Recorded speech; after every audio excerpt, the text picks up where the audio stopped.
여러분 안녕하세요. 오늘 밤 우리는 무례함이 상식이 되어버린 세상에서 소리 없이 무너져가는 우리의 자존감을 어떻게 지켜낼 것인지에 대해 아주 깊고 조용한 이야기를 나누어 보려고 합니다. 차가운 새벽 공기가 창문 틈을 파고들고 온종일 사람들에게 시달려 너덜너덜해진 마음을 안고 침대에 누웠을 때의 그 기분을 저는 잘 압니다. 우리는 매일 전쟁터에 나갑니다. 총칼만 없을 뿐 누군가의 혀는 검보다 날카롭고 누군가의 웃음은 독화살보다 치명적이죠.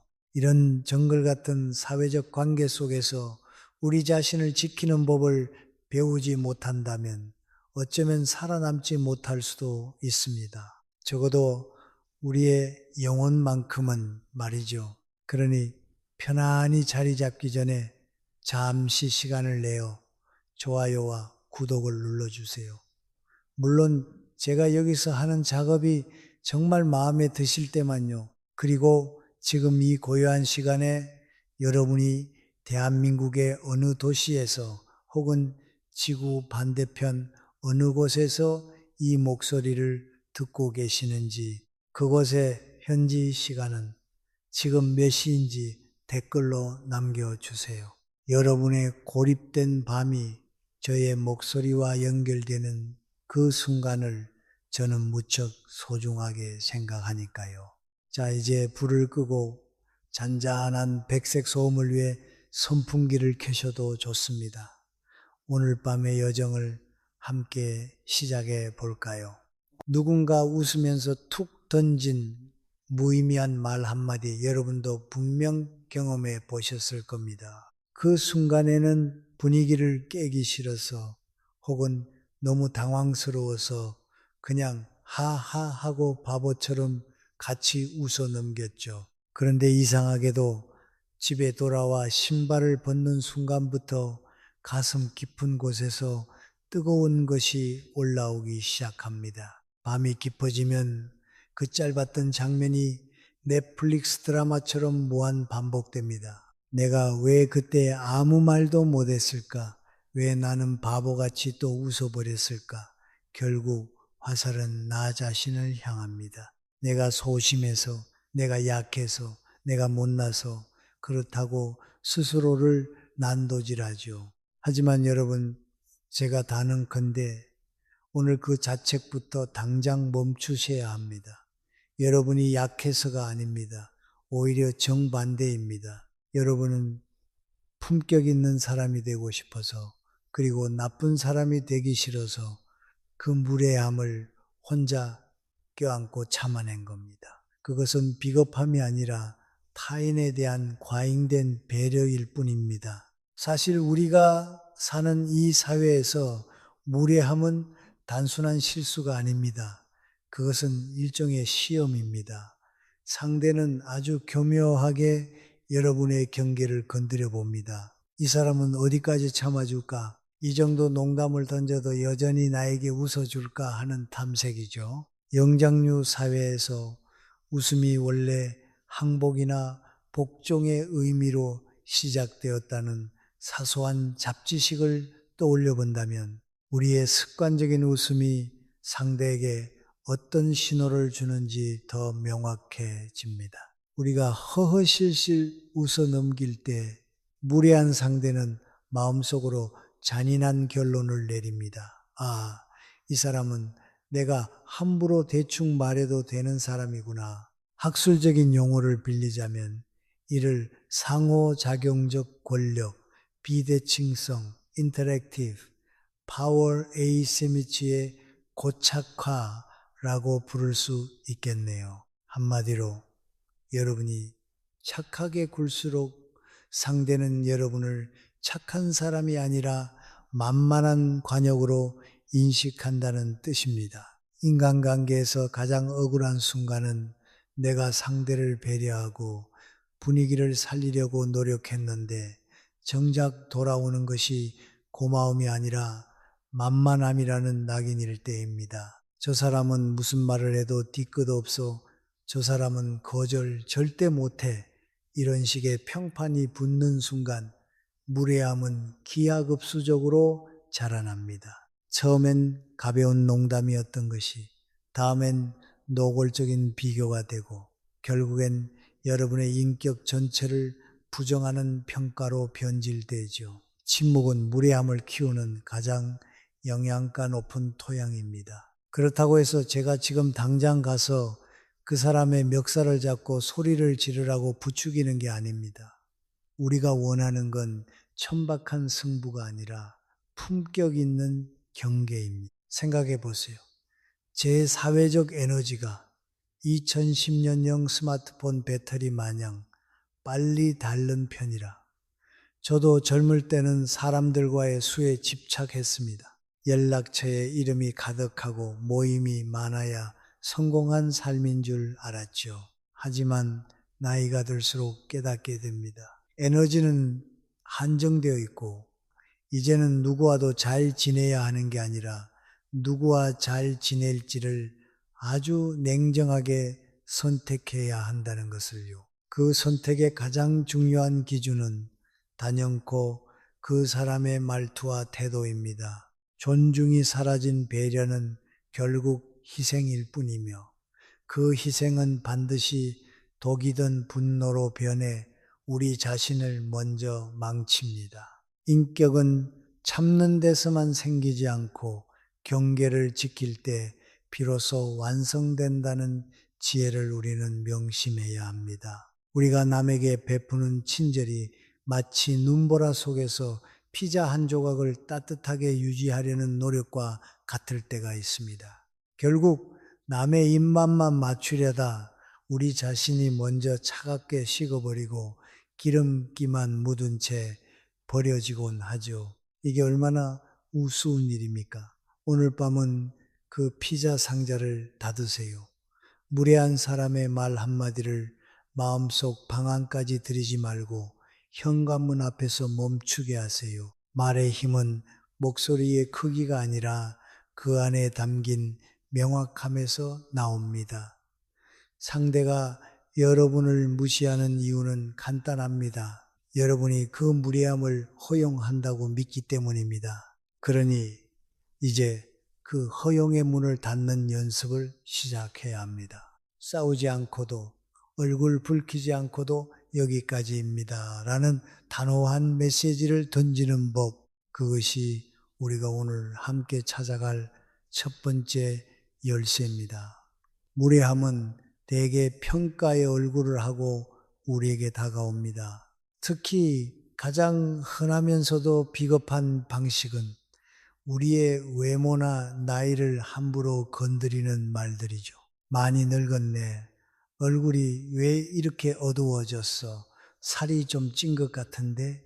이런 말들은 겉으로는 웃으며 던지는 가벼운 돌멩이 같지만 사실은 상대의 자존감이라는 유리창을 박살내기 위해 정밀하게 조준된 투석기나 다름없습니다. 특히 우리 나이가 50대, 60대를 넘어서면은 이런 말 한마디의 무게가 20대 때와는 전혀 다르게 다가옵니다. 젊을 때는 하룻밤 자고 일어나면 잊힐 수 있었던 농담이 이제는 우리가 버텨온 세월과 쌓아온 자부심을 뿌리째 흔드는 독설이 됩니다. 억울한 것은 그 무례한 말을 들은 뒤 우리가 거울 앞에서 스스로를 검열하며 무너진다는 점입니다.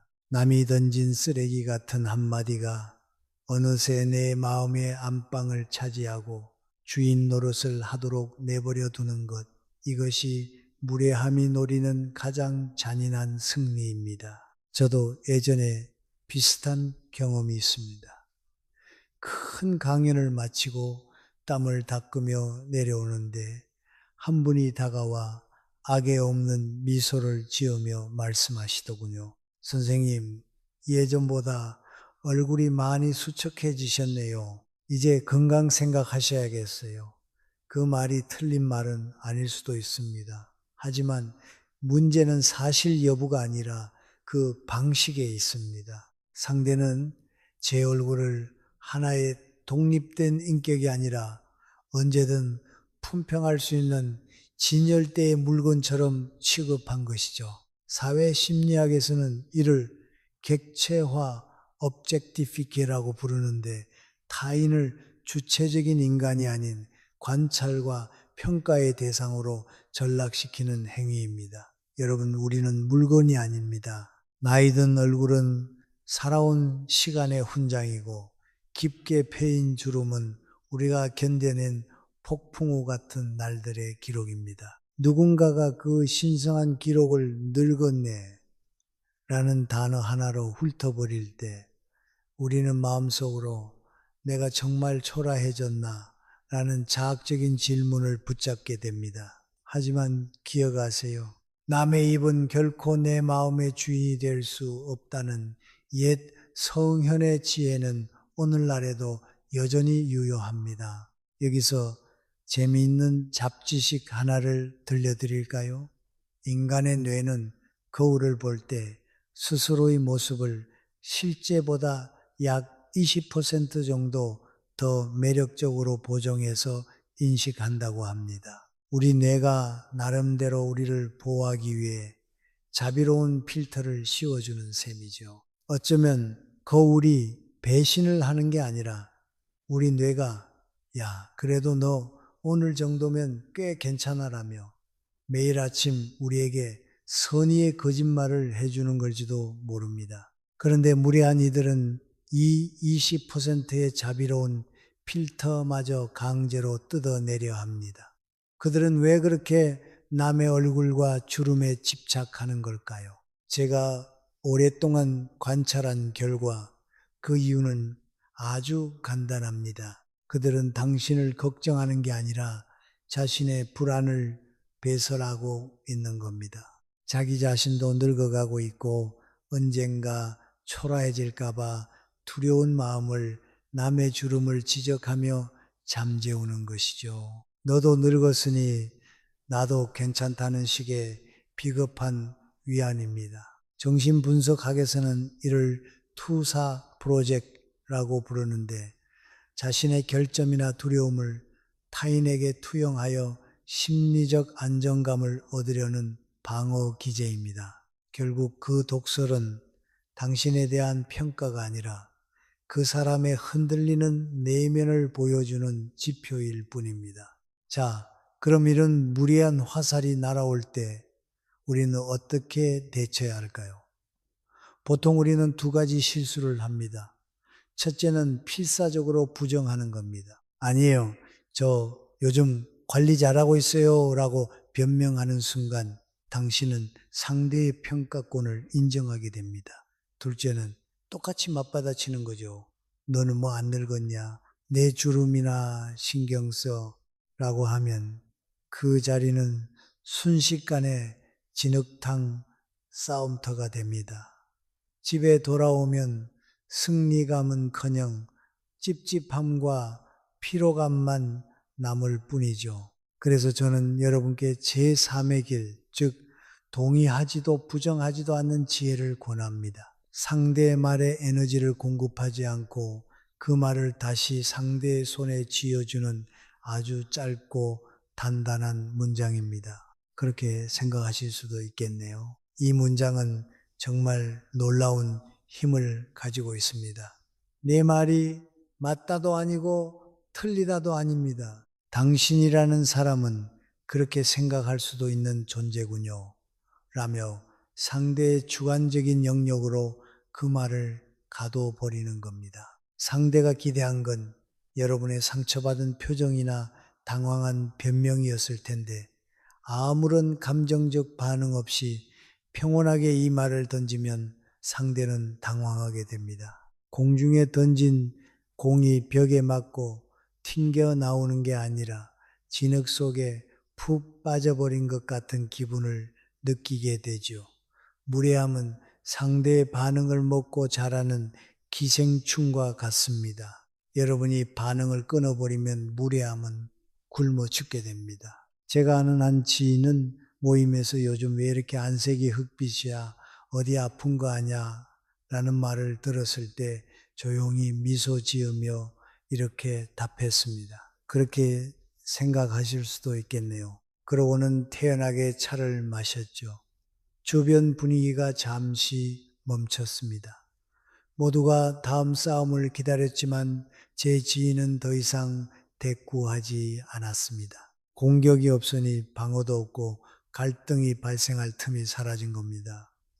사실 우리 피부는 매분마다 3만 개에서 4만 개의 죽은 세포를 떨어뜨린다고 합니다. 그렇게 끊임없이 재생되는 게 우리 몸인데 고작 남이 던진 낡은 말 한마디에 내 영혼을 멈춰 세울 이유가 전혀 없지 않습니까? 어쩌면 안색이 어두워 보인다는 말은 그저 그날의 조명이 나빴거나 상대의 시력이 침침했기 때문일 수도 있습니다. 아니면 그냥 그 사람의 마음속에 먼지가 잔뜩 쌓였을 수도 있겠죠. 중요한 것은 이 말을 할 때의 여러분의 톤입니다. 차갑게 쏘아붙이면 도발이 되고 너무 무겁게 말하면 예민하다는 꼬투리를 잡힙니다. 그래서 저는 늘 웃는 경계를 강조합니다. 가볍게 담담하게 마치 오늘의 날씨가 어떻냐는 물음에 답하듯 웃으며 말하세요.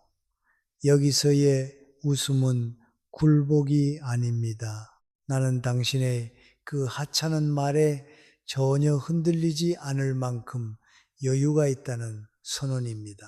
나이가 들수록 우리는 더 이상 세상 모든 사람에게 인정받을 필요가 없습니다. 거울 속에 내가 나를 존중하고 있다면 남의 평가는 그저 길가에 핀 잡초의 흔들림 정도로 여기셔도 무방합니다. 이제부터 외모나 나이를 건드리는 무례함이 날아오면 마음속으로 먼저 주문을 외우세요. 이건 내 문제가 아니라 저 사람의 불안이다. 그리고 입으로 조용히 뱉으세요. 그렇게 생각하실 수도 있겠네요. 그 한마디가 여러분의 소중한 밤과 자존심을 완벽하게 지켜줄 것입니다. 사람을 가장 깊게 상처내는 말은 거친 욕설이 아닙니다. 귀청을 때리는 고함도 아니죠. 오히려 아주 조용하고 너무나 자연스럽게 마치 창밖의 날씨를 이야기하듯 아무렇지 않게 던지는 단정적인 한마디가 우리를 무너뜨립니다. 바로 넌 원래 그래. 당신은 늘 그렇지. 뭐 엄마는 원래 그런 사람이잖아. 같은 말들 말입니다. 이 짧은 문장들은 듣는 사람의 세계를 단번에 좁고 답답한 감옥으로 밀어 넣습니다. 왜냐하면 이 말은 나의 특정한 행동 하나를 지적하는 게 아니라 내 존재 전체를 하나의 상자에 가두고 못을 박아버리기 때문입니다. 나는 오늘 한 번 실수한 게 아니라 원래 실수투성이인 사람이 되고 나는 오늘 조금 피곤해서 예민했던 게 아니라 늘 까탈스러운 사람이 되어버립니다. 이것은 심리학에서 말하는 범주적 본질주의, 카테고리컬 에센셜리즘의 아주 고약한 형태입니다. 복잡한 인간의 내면을 단 하나의 형용사로 규정해버림으로써 상대의 변화 가능성을 원천 차단하는 것이죠. 여러분, 우리는 단세포 생물이 아닙니다. 어떤 날은 바다처럼 너그럽다가도 어떤 날은 바늘끝처럼 날카로워질 수 있는 게 인간입니다. 그런데 가까운 사람이 넌 원래 그래라고 말하는 순간 그 수만 가지의 모습은 증발하고 오직 상대가 규정한 낡은 딱지만 남게 됩니다. 사실 가끔은 우리 스스로도 그 딱지에 속아 넘어갑니다. 그래, 난 원래 이런 사람이지 뭐라고 자포자기하게 되죠. 하지만 곤충은 평생 한 가지 형태의 껍질로 살지만 인간은 수천 개의 가면과 수만 가지의 진실을 품고 사는 존재라는 옛 지혜를 잊지 마세요. 왜 우리는 유독 가까운 사람에게 이런 잔인한 단정의 말을 듣게 될까요? 그 이유는 슬프게도 그들이 관계를 노력이 아닌 습관으로 유지하고 싶어 하기 때문입니다. 어차피 내 가족이니까, 어차피 오래된 친구니까 라는 안일한 믿음이 상대에 대한 관찰과 존중을 게으르게 만듭니다. 대화는 상대를 매번 새롭게 발견해가는 경이로운 과정이어야 하는데, 단정은 나는 이미 너를 다 안다라는 오만한 마침표를 찍어버립니다. 명절에 모인 친척들이 넌 원래 조용했잖아 라고 말할 때 여러분이 어제 노래방에서 마이크를 잡고 광란의 무대를 선보였다는 사실은 그들에게 중요하지 않습니다. 그저 자신들의 기억 속에 박제된 조용한 너로 남겨두는 게 그들의 뇌 에너지를 아끼는 길이니까요. 정말이지 남의 뇌 건강을 위해 내 존재가 편집당해야 한다니 이 얼마나 황당한 사회적 비용입니까? 더 큰 문제는 이런 단정의 말이 우리를 입 다물게 만든다는 점입니다.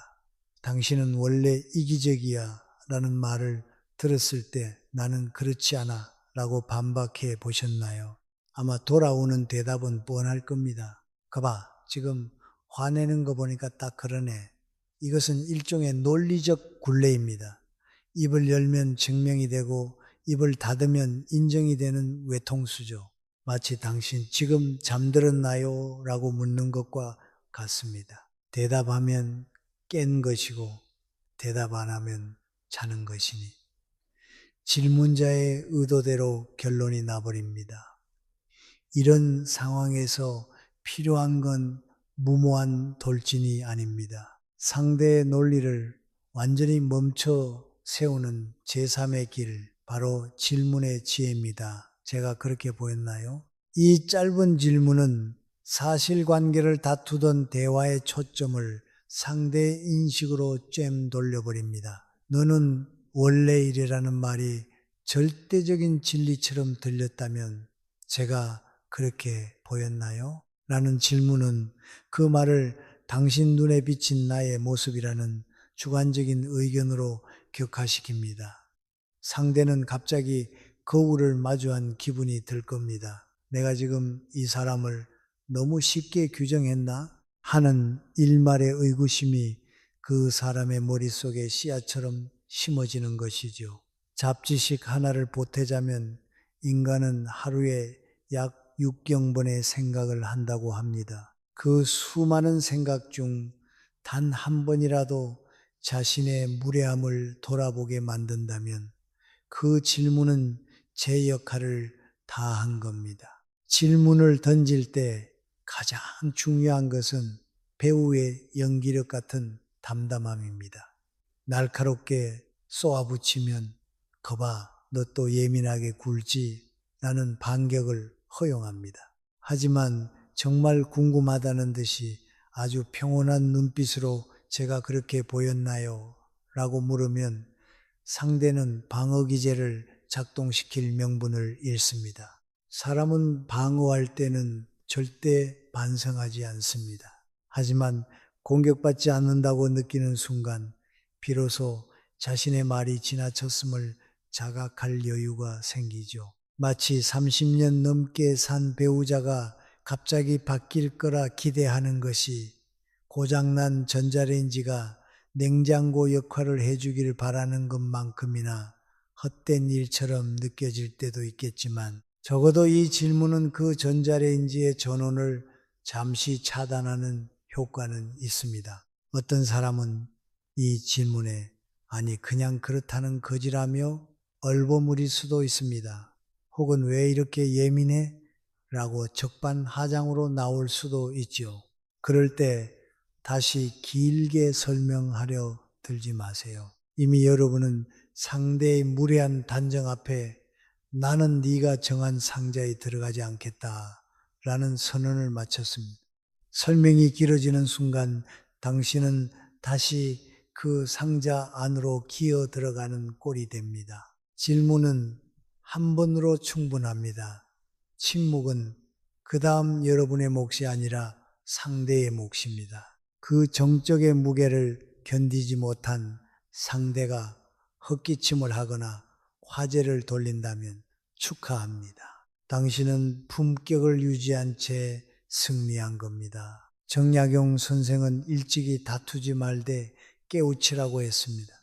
저는 이 말을 입을 열어 싸우지 말고 질문을 던져 상대의 무지를 비추라는 뜻으로 이해합니다. 우리가 제가 그렇게 보였나요? 라고 묻는 것은 상대를 이기기 위함이 아니라 나의 다양성과 존엄성을 지키기 위함입니다. 단정은 사람을 박제로 만들지만 질문은 사람을 다시 숨쉬는 생명체로 복원합니다. 오늘 밤 여러분을 단정짓던 그 수많은 낡은 딱지들을 하나씩 떼어내세요.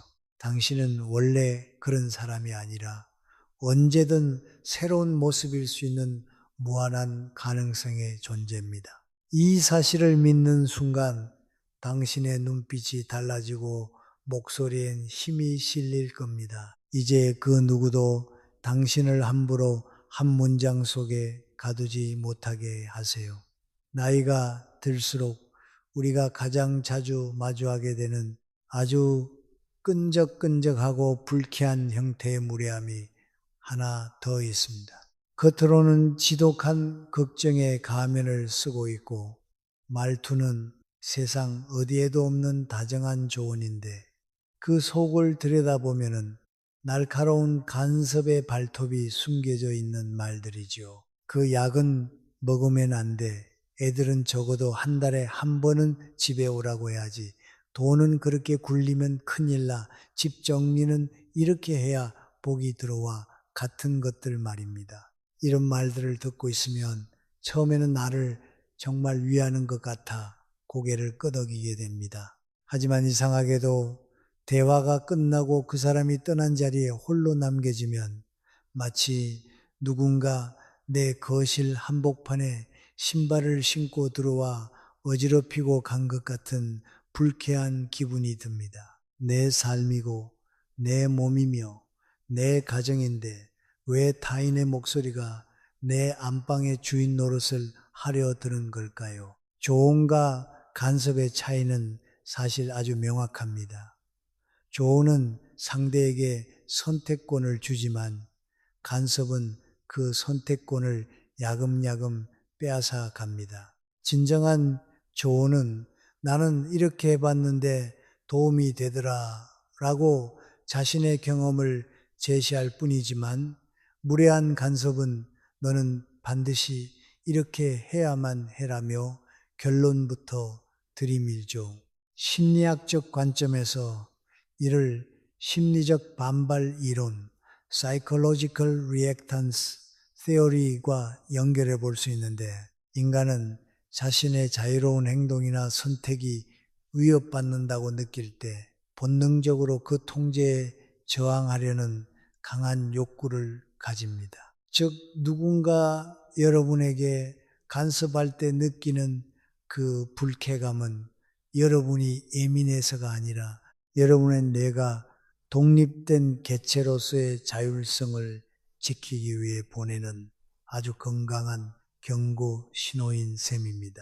여기서 잠깐 흥미로운 잡지식 하나를 공유해 볼까요? 우리 뇌는 누군가로부터 원치 않는 조언이나 간섭을 받을 때 물리적인 통증을 느낄 때와 거의 동일한 부위인 전대상피질 anterior cingulate cortex이 활성화된다고 합니다. 다시 말해 누군가 너 그렇게 살면 안 되라고 간섭하는 것은 우리 뇌 입장에선 실제로 복부를 한 대 얻어맞은 것과 비슷한 충격으로 받아들여진다는 것이죠. 그러니 간섭을 들을 때 기분이 나쁜 건 생물학적으로 아주 당연한 반응입니다. 여러분의 뇌는 지금 아야 누가 내 삶을 때리고 있어 라고 비명을 지르고 있는 겁니다. 저도 젊은 시절에는 어른의 말씀이라는 명목 아래 가해지는 수많은 간섭을 묵묵히 참아냈습니다. 어른 말 들어서 자다가도 떡이 생긴다는 옛말을 철석같이 믿었죠. 하지만 60년을 넘게 살며 깨달은 진실은 자다가 생기는 그 떡이 대개는 소화불량을 일으키는 딱딱한 떡이었다는 사실입니다. 진정한 어른이 된다는 것은 더 많이 참는 사람이 되는 게 아니라 내 삶의 모든 결정에 대한 책임을 오롯이 내가 지는 사람으로 서는 것입니다. 책임을 내가 지려면 당연히 결정권도 내게 있어야 합니다. 누군가가 끊임없이 내 삶에 끼어들어 운전대를 잡으려 한다면 그것은 배려가 아니라 명백한 침범입니다. 간섭하는 사람들의 전매 특허 같은 멘트가 있죠. 내가 다 너 걱정해서 하는 말이야. 하지만 여러분, 정말로 상대를 걱정한다면 가장 먼저 해야 할 일은 명령이 아니라 질문이어야 합니다. 너는 지금 어떤 마음이니? 너는 이 상황을 어떻게 해결하고 싶니? 라고 묻는 것이 진짜 걱정입니다. 결론부터 던지는 간섭은 대화가 아니라 일방적인 통제일 뿐이죠. 사실 이런 통제욕 뒤에는 그 사람 자신의 불안이 숨어 있는 경우가 많습니다. 자기 삶이 마음대로 통제되지 않으니 만만한 남의 삶이라도 내 뜻대로 움직여서 대리 만족을 느끼고 싶은 심리죠. 학술적인 표현을 빌리자면 통제, 소재, locus of control의 외부 투사라고 할 수 있겠네요. 제가 만난 어떤 분은 친한 지인이 집에 올 때마다 2시간 내내 청소는 이렇게 해라, 애들 교육은 저렇게 시켜라 라며 훈수를 두는 통에 노이로제가 걸릴 지경이라고 하더군요. 처음에는 웃으며 네 하고 넘겼는데 그러다 보니 상대는 자신의 개입이 정당하다고 확신하게 된 겁니다. 우리가 고개를 끄덕이는 순간 상대는 내 말이 먹히는구나, 내가 이 사람의 인생 가이드구나 라며 더 깊숙이 발을 들여놓습니다. 무례함은 그렇게 우리가 허용한 침묵의 틈을 타고 자라납니다. 이때 필요한 제3의 길은 짜증 섞인 반발도 영혼 없는 긍정도 아닙니다. 부드럽지만 아주 명확하게 선을 긋는 한마디입니다. 그 말씀은 제가 소화하기 어렵네요. 이 문장이 지혜로운 이유는 상대를 공격하거나 비난하지 않기 때문입니다. 네 말이 틀려서 라고 하면 전쟁이 시작되지만 소화하기 어렵다고 하면 그것은 순전히 나의 상태에 대한 고백이 됩니다. 마치 특정 음식이 몸에 맞지 않을 때 이건 저랑 안 맞아요 라고 말하는 것과 같죠. 판단을 내리지 않으면서도 경계를 세우는 아주 인간적인 표현입니다. 이 말을 들으면 대부분의 사람은 멈칫하게 됩니다. 더 밀어붙였다가는 자신이 강요하는 사람이 될 것 같다는 무의식적인 경계심이 발동하기 때문이죠. 만약 이 말을 듣고도 아니 내 말은 그게 아니라 라며 다시 들어오려 한다면 그때는 더 짧게 끊으세요. 설명이 길어지면 상대는 그 설명을 틈으로 삼아 다시 공격해 옵니다. 경계는 설명이 길수록 무너지고 짧을수록 단단해집니다. 어떤 분들은 그렇게 말하면 상대가 서운해하지 않을까요? 라고 걱정합니다. 하지만 여러분, 그 서운함은 상대가 감당해야 할 몫이지 여러분의 책임이 아닙니다. 상대의 서운함까지 챙기려다 여러분의 삶이 침범당한다면 그것은 배려가 아니라 자기 방치입니다. 조르주 상드는 나이가 든다는 것은 더 이상 모든 사람을 기쁘게 할 필요가 없다는 것을 깨닫는 과정이라고 했습니다. 이제는 모두에게 좋은 사람으로 남기보다 나 자신에게 정직한 사람이 되어야 합니다. 간섭을 단호하게 거절하기 시작하면 신기하게도 주변의 관계가 필터링 되기 시작합니다. 진정으로 여러분을 아끼는 사람은 내가 실례했네, 미안해라며 물러납니다. 하지만 여러분을 통제하고 싶어 했던 사람은 사람이 왜 그렇게 변했어?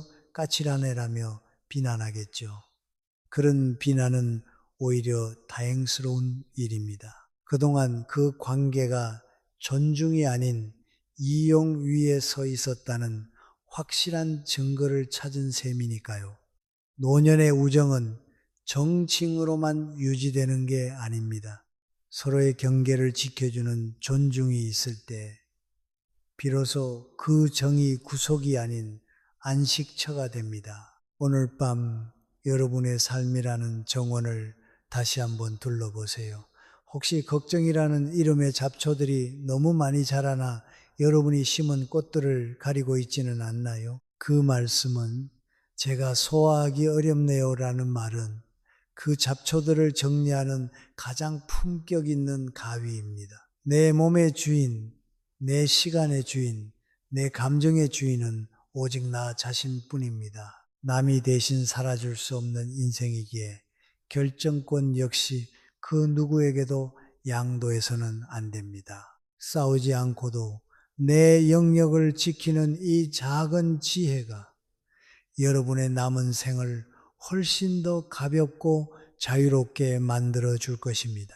타인의 숟가락이 내 인생이라는 그릇을 휘젓게 두지 마세요. 그릇의 모양을 지키는 것은 이기심이 아니라 삶에 대한 최소한의 예의입니다. 인간관계에서 가장 진을 빼놓는 일 중 하나는 내가 하지도 않은 말을 해명해야 하는 상황입니다. 분명 그렇게 말하지 않았는데 어느 날 누군가가 다가와 그 얘기 들었어요. 당신이 그렇게 말했다면서요?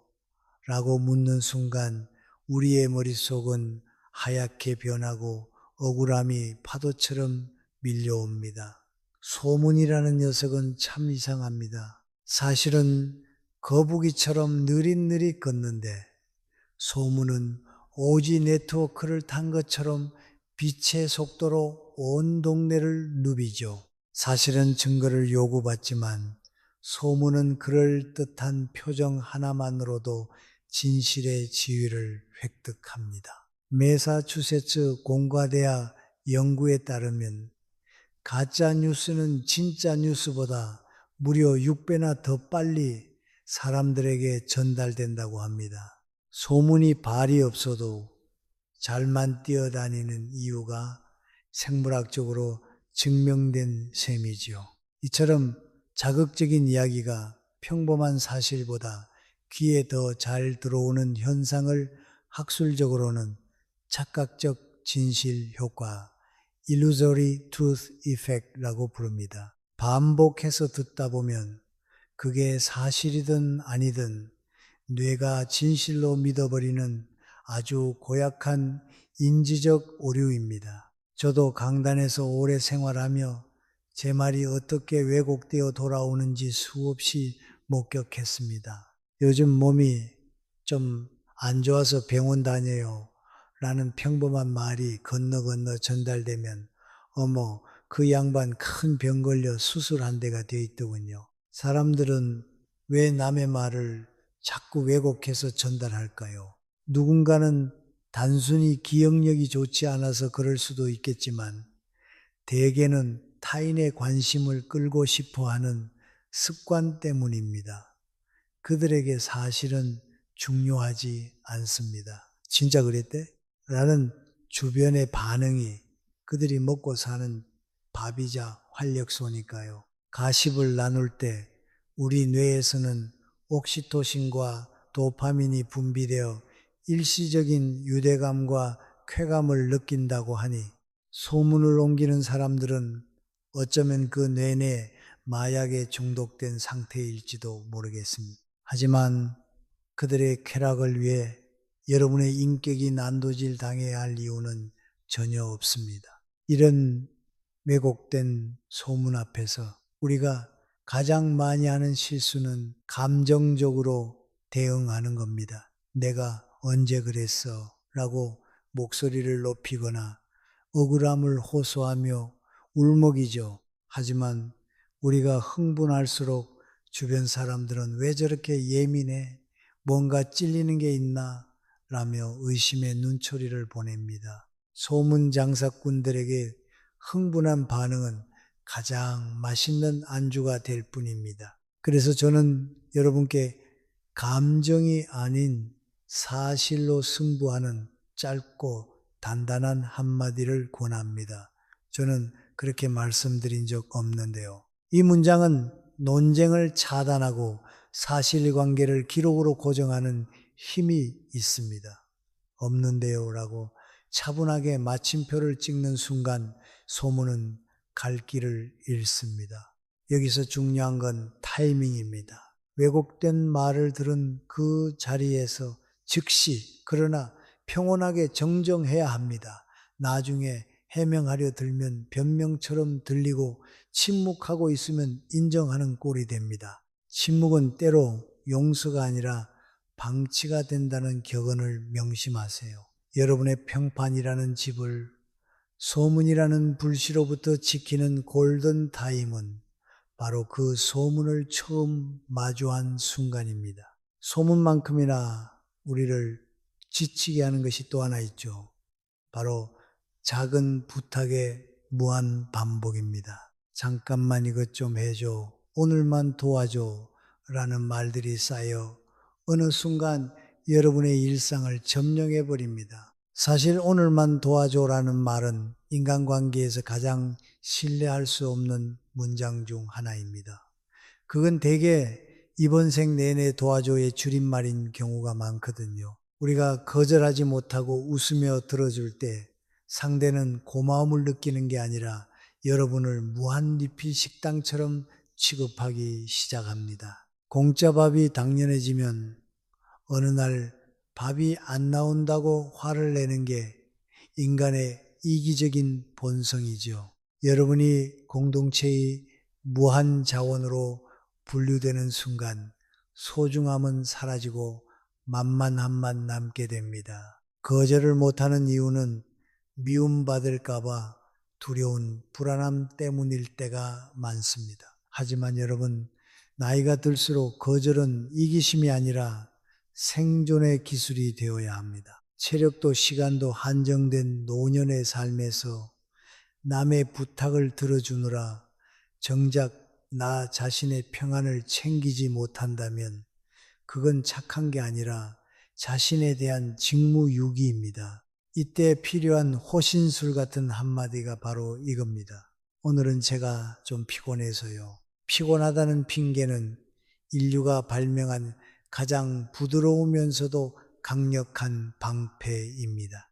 안 된다고 딱 잘라 말하면 상대의 자존심을 건드리지만 내 상태가 피곤하다고 말하면 상대는 더 이상 밀어붙일 명분을 잃습니다. 피곤하다는데도 억지로 일을 시키는 사람이 있다면 그 사람은 이미 여러분을 사람으로 존중하지 않는다는 뜻이니 더더욱 거절해야 마땅하죠. 친구란 서로의 마음을 가볍게 해주는 존재이지 짐을 얹어주는 존재가 아니다라는 말처럼 진정한 관계라면 여러분의 피곤함을 기꺼이 배려해 줄 겁니다. 거절은 짧을수록 단단합니다. 길게 설명하지 마세요. 설명이 길어지는 순간 상대는 협상을 시작하려 들 테니까요. 이제 여러분의 인간관계에는 새로운 선이 그어져야 합니다. 나를 존중하는 사람과 나를 이용하려는 사람을 구분하는 선 말이죠. 그 구분은 거창한 싸움이 아니라 오늘 우리가 배운 짧은 문장들에서 시작됩니다. 그렇게 생각하실 수도 있겠네요. 제가 그렇게 보였나요? 그 말씀은 제가 소화하기 어렵네요. 저는 그렇게 말씀드린 적 없는데요.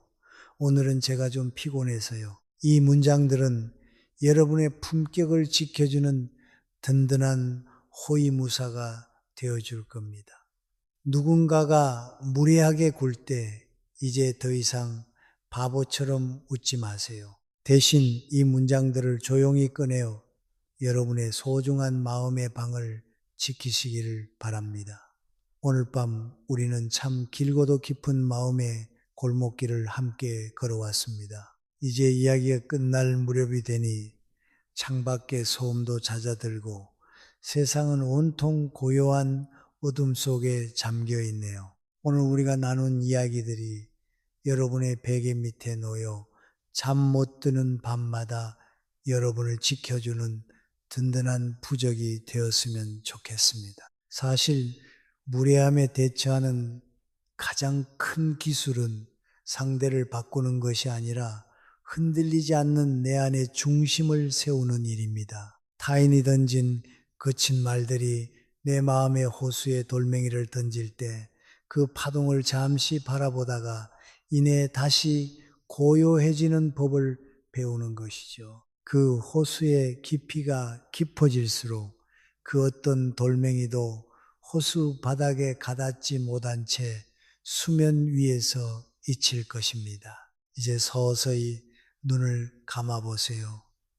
여러분의 몸을 감싸고 있는 이불의 포근함과 방안을 채운 고요한 공기의 흐름을 느껴보세요. 오늘 하루 고생 많았던 여러분의 어깨에서 힘을 빼고 깊은 숨을 내쉬며 마음속에 쌓였던 억울함과 피로를 어둠 속으로 흘려보내시길 바랍니다. 내일 아침 눈을 떴을 때는 오늘 배운 단단한 문장들이 여러분의 목소리에 스며들어 조금 더 당당하고 우아한 여러분을 만들어 줄 겁니다. 밤하늘의 별들이 조용히 빛을 내듯 여러분의 존재 자체로도 충분히 빛나고 귀한 시간입니다. 이제 모든 걱정을 내려놓고 세상에서 가장 평화로운 꿈속으로 여행을 떠날 시간입니다. 여러분의 밤이 안온하고 깊은 휴식으로 가득하기를